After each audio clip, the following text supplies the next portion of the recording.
Sa ilang mundo sa saya, tunay na ikaw pa rin, sagot sa akin. Usap-usapan na nga sa kanila Annalyn at Lynette ang tungkol sa nangyari sa kay Moira at sa kaning tatay Robert.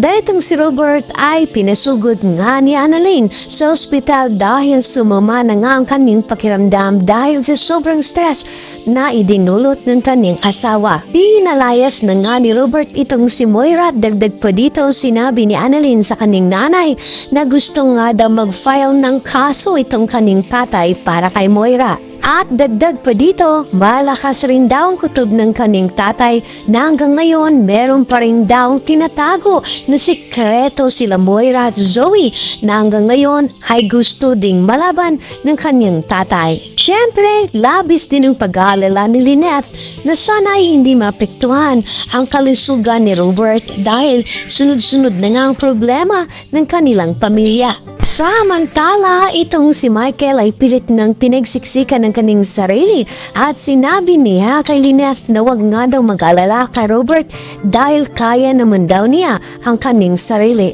Habang itong si Annalyn ay pinapangako naman sa kaning tatay na andito lang siya palagi para suportahan hanggang makamit niya ang ustisya na kailangan ng kaning tatay. At sa kabilang banda naman, itong si Joss at si Chang Susan ay pilit ng pinapainggit itong si Moira na nasa likod na nagmamasid sa kanila.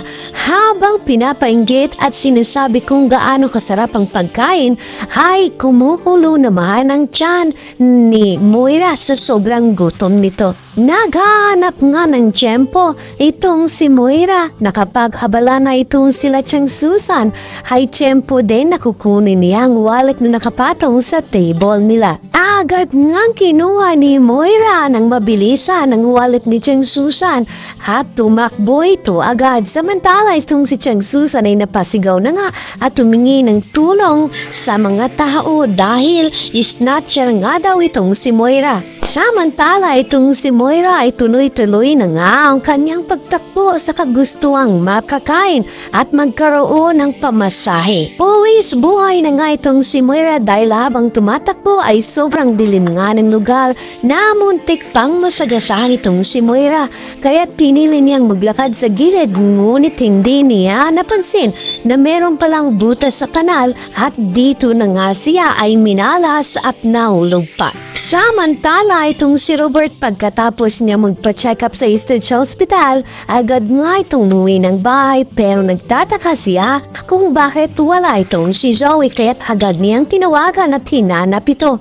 Dito nga'y pinalam ni Zoe na nasa labas daw siya at sinubukan nga daw niyang hanapin ang kaning mommy Moira dahil nawawala daw ito dahil mismo kaning tita Neresa ay wala ding ideya kung saan ang kaning mommy Moira. Siyempre itong si Robert ay agad nang binalaan itong si Zoe na kailangan nga daw niyang umuwi at pabayaan ang kaning mommy. Tutal wag nga daw mag-alala dahil malaki na daw ito at paniguradong kaya na daw niya ang kaning sarili. Aso nga lang dito nagkakamali si Robert dahil lahat na nga ay ginawa ni Moira para makakain lamang na pati pagnanakaw ay nagawa na rin niya. Siyempre pagkatapos mahulog ni Moira sa kanal ay nagsisigaw nga siya tumihingi ng tulong sa taong bayan. Marami naman ang nakarinig at nakita siya sa kanal. Ngunit tiyempo naman na dumating itong si Chang Susan at si Josa kaya't sinabi ni Chang Susan na wag nga daw tulungan dahil snatcher ito.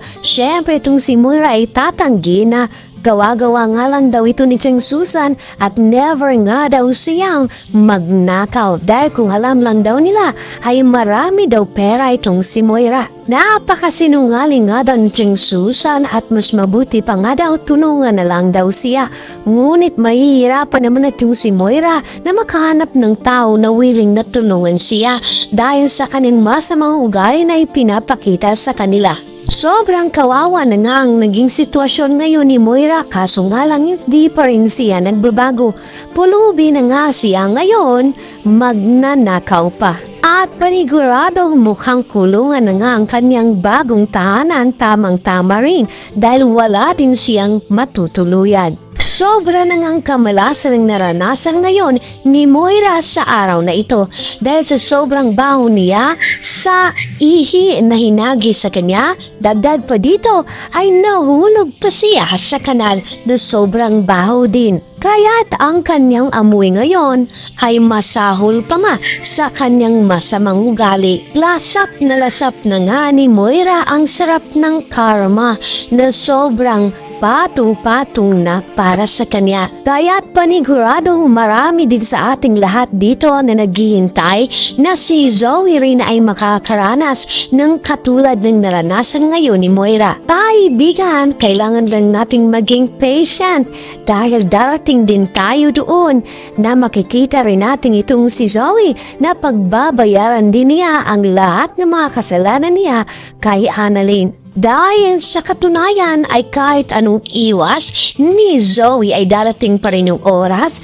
na malalaman pa rin na tunay ngang magkasabot sila ng kanyang bruhang ina. At kapag dumating ang oras na ito ay paniguradong winner na nga itong si Annalyn. At kapag nangyari ito, ay ito na nga ang panahon para ilagay sa tamang lugar itong si Zoe dahil panigurado marami sa atin ang matutuwa. Kaibigan, sa ngayon ay pauwi na nga ng Pilipinas sila Giselle at ni Don Pepe kaya't pakaabangan din natin ang muling pag-aarap nila Giselle, Don Pepe at ni Moira dahil paniguradong gaganti din silang dalawa at paniguradong pahihirapan din nila itong si Moira. Dahil numero 1 nga itong si Don Pepe ang unang maniningil kay Moira sa sobrang dami ng hutang ni Moira sa kanya. Kaibigan, nagkamalas-malas na nga itong si Moira